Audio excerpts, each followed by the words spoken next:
معاشرتی برائیوں میں سے ایک بہت بڑی بیماری وہ فحاشی، عریانیت، جنسی جرائم کا ارتکاب اور اس کے ریشوں میں اضافہ ہے۔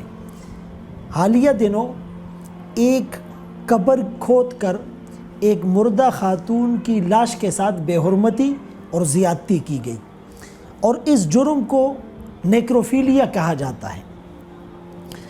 معصوم بچوں کے ساتھ، بچیوں کے ساتھ، ایون کہ مردہ خواتین کے ساتھ اس طرح کے گناہ کیوں ہوتے ہیں؟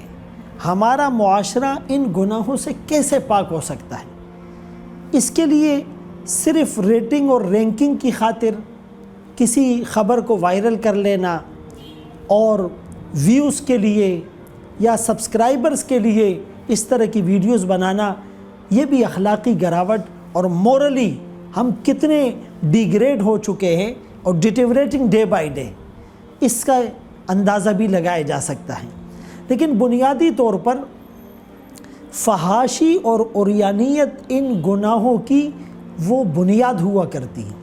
قرآن کریم نے سورہ نور میں کہا ان الذین یحبون ان تشیع الفاحشہ، کہ وہ لوگ جو چاہتے ہیں کہ مسلمانوں میں فحاشی پھیل جائے، ان کے لیے دنیا میں بھی عذاب اور آخرت میں بھی عذاب، دنیا میں بھی رسوائی، آخرت میں بھی ذلت ان کا مقدر بنے گی۔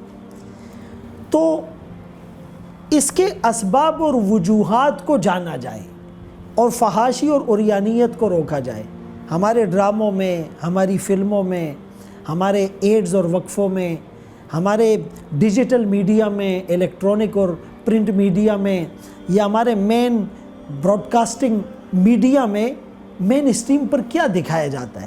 ان ڈراموں کا کنٹینٹ کیا ہوتا ہے؟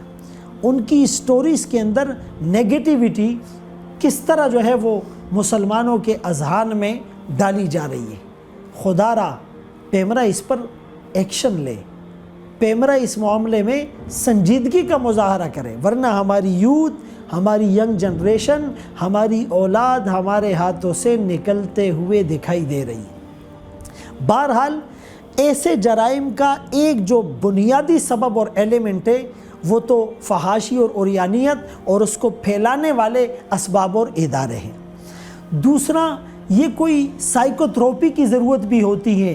یہ کچھ ذہنی مریض ہوتے ہیں، اعصابی مریض ہوتے ہیں، نفسیاتی مریض ہوتے ہیں، ڈپریشن کے اندر مبتلا ہوتے ہیں، تو ان کا نفسیاتی اور ذہنی علاج بھی کیا جائے۔ اس کے علاوہ کوئی نشہ آور ادویات استعمال کرنے کی وجہ سے بھی اس طرح کے جرائم کا ارتکاب ہو سکتا ہے۔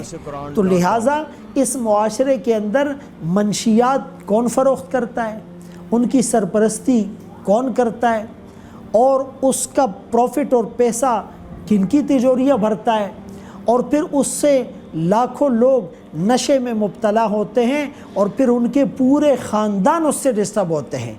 یہ اپنے نشے کی وجہ سے چوریاں بھی کرتے ہیں، اپنے نشے کی وجہ سے ڈکیتی بھی کرتے ہیں، اپنے نشے کی وجہ سے لوگوں کو قتل بھی کر جاتے ہیں، اپنے نشے کے لیے یہ لوگوں کی عزتوں سے بھی کھیلتے ہیں، عزتیں بھی نیلام ہوتی ہیں، اور یہ واقعات دن بدن ہمارے معاشرے میں بڑھتے چلے جا رہی، اور پھر بار بار میڈیا میں اس کو دکھا کر ہم اپنے بچوں کو کیا میسج دے رہے ہیں؟ دنیا کی نظر میں ہمارا امیج کتنا گر چکا ہے۔ لہٰذا ان معاشرتی برائیوں کو ختم کرنے کے لیے میڈیا کو بھی اپنا مؤثر رول پلے کرنا پڑے گا، علماء کرام کو بھی آگاہی مہم اور اویئرنیس کی مہم چلانی پڑے گی، اور سنجیدہ طبقات اور سنجیدہ حلقوں میں اس بات پر سر جوڑ کر بیٹھنا پڑے گا، تھنک ٹینک بنانے پڑیں گے۔ اگر آج ہم نے اس کی فکر نہیں کی تو آنے والا وقت پکار پکار کر کہے گا دے موج حوادث، ان کو بھی دو چار تھپیڑے ہلکے سے۔ کچھ لوگ ابھی تک ساحل پر طوفان کا نظارہ کرتے ہیں۔ ہمارے لیے سب سے قیمتی ایسٹ ہماری اولاد ہے، ہمارے لیے سب سے قیمتی سرمایہ ہماری یوتھ اور ہماری ینگ جنریشن ہے۔ عمان کے اندر بہت سے سائن بورڈز پر ہم نے یہ جملہ لکھا ہوا دیکھا کہ اطفالنا امانہ، ہمارے بچے ہماری امانت ہے۔ ہم اس امانت میں خیانت کے مرتکب ہوں گے اگر ان کی صحیح تربیت نہیں ہوگی، اگر ان کو اچھا کانٹینٹ فراہم نہیں کیا جائے گا، اگر معاشرتی برائیوں سے بچانے کے لیے ہم ان کی سرویلنس کا اور ویجیلنس کا نظام قائم نہیں کریں گے۔ پیرنٹنگ گائیڈز کا ہمیں پتہ ہونا چاہیے، میرے بچے کی سوشل ایکٹیویٹیز کیا ہے اور اس کی جو ہے وہ سوسائٹی کے اندر گیدرنگ کن کے ساتھ ہے، اور کس یونیورسٹی کس کالج میں یہ جا رہا ہے، اور کون سا کانٹینٹ یہ پڑھتا اور اس کو جو ہے وہ پڑھایا جا رہا ہے۔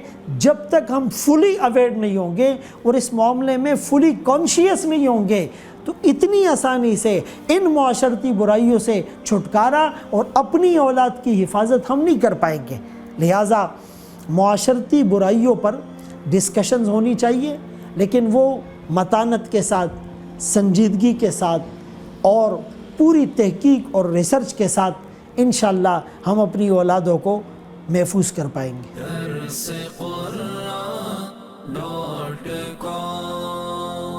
www.darsequran.com